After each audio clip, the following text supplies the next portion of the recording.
2018년 사재기로 의심되어 멜론에서 걸러진 것들입니다. 그만큼 많은 사람들이 시도하고 있고 음원 사이트에서는 방어하느라 분주할 것입니다. 사재기는 여전히 현재 진행 중이며 의혹을 밝히지 못하고 있습니다. 최근 문체부가 특정 가수의 사재기를 잡기 위해 나섰지만 음원 사이트의 로그 데이터를 수사할 수 없었기 때문에 혐의 없음으로 결론을 내렸는데요. 로그 데이터는 어떤 유저가 어떤 노래를 들었는지 명확히 알 수 있는 중요한 자료입니다. 그런데 온라인의 한 석사 논문에서 로그 데이터를 간략하게 분석하여 사재기 아이디를 탐색하는 과정이 있어 소개하고자 합니다. 그 구체적인 과정과 놀라운 결과를 공개합니다.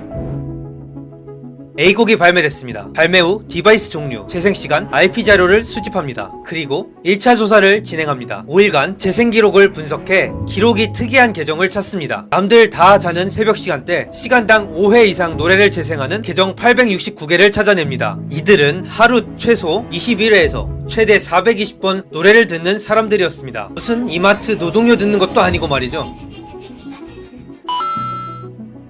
이 계정들의 패턴을 분석했더니 4가지 유형이 나왔습니다. 무한재생의 동일 디바이스 IP, 새벽 등 특정 시간에 무한재생, 동일 디바이스 IP. 유형 1, 2는 전체 52.1%를 차지하는데 대부분이 안드로이드, iOS 스마트폰이었습니다. 일부는 PC도 있었습니다. PC는 고정된 장소라는 특징 때문에 팬덤일 수 있습니다. 하지만 스마트폰의 경우에는 사재기 가능성이 있다고 합니다. 고정된 장소에서 같은 기계에 24시간 내내 5일 동안 이 노래만 트는 것은 비정상적이죠. 5일 내내 집에 머물러 있지 않는 이상 공기계로 돌렸을 가능성이 높은 것이죠. 유형 3, 24시간 무한재생, 디바이스 변경, IP 동일 또는 변경. 유형 4, 특정 시간대 집중 무한재생, 디바이스 변경, IP 동일 또는 변경. 한편 유형 3, 4는 디바이스가 스마트폰에서 PC 등으로 바뀌었거나 여러 사람이 쓰는 계정으로 추정됩니다. 연구자는 누군가의 개입으로 보여 팬덤일 가능성이 높다고 주장합니다. 하지만 업자들은 음원 사이트의 필터링을 벗어나기 위해 한 아이디로 여러 개의 기기에서 불법적으로 동시 접속할 수 있는 디바이스 이뮬레이터를 사용합니다. 사실상 팬덤이라고 완전히 확신할 수는 없는 것이죠.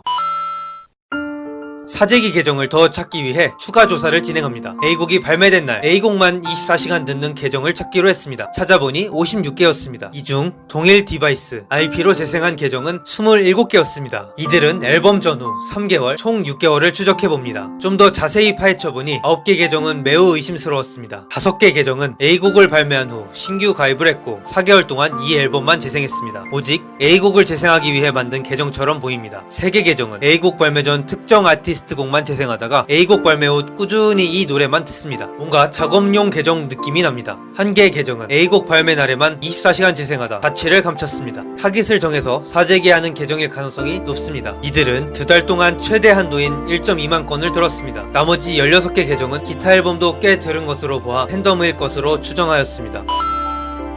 사재기 의심 계정이 생각보다 많지 않다고 생각할 수 있습니다. 하지만 한 아이디로 같은 장소에서 하루도 쉬지 않고 2달 동안 1만 번 재생하는 경우처럼 비정상적인 계정이 있는 것 자체가 비정상이고 의심스럽습니다. 이 조사에서 한계점이 있습니다. 사재기 업자들이 다양한 변수로 계정을 운영했다면 증거를 찾기 어려울 것입니다. 업자는 차트의 한 곡을 한 시간에 여러 번 들어도 한 번만 인정되는 것을 알 것입니다. 즉 사재기 업체에서도 4분짜리 같은 곡을 한 시간에 15번 돌릴 바에 다른 곡도 의뢰받아 같이 돌릴 수도 있죠. 여기에 재생 패턴까지 랜덤으로 해버린다면 데이터로 증거를 찾아내기는 더욱 어려울 것입니다. 사재기 업자는 상상 이상으로 똑똑합니다. 이 대화를 보시면 알겠지만 액수에 따라 순위 조절도 하고 체계적인 전략까지 세웁니다. 억 단위를 내면 1위도 가능하다는 말을 합니다. 신인 여성 그룹 A의 경우 첫 신곡에 50위 안쪽에 들어가게 만듭니다. 이 인터뷰를 보고 네티즌들은 한 여성 그룹을 떠올립니다. 이 여성 그룹은 데뷔곡부터 인기가 있었습니다. 이 이미지는 데뷔곡 가온차트 음원 순위인데 70위권이었던 노래가 4주 만에 9위로 올라섭니다. 노출을 시켜 인지도를 높이고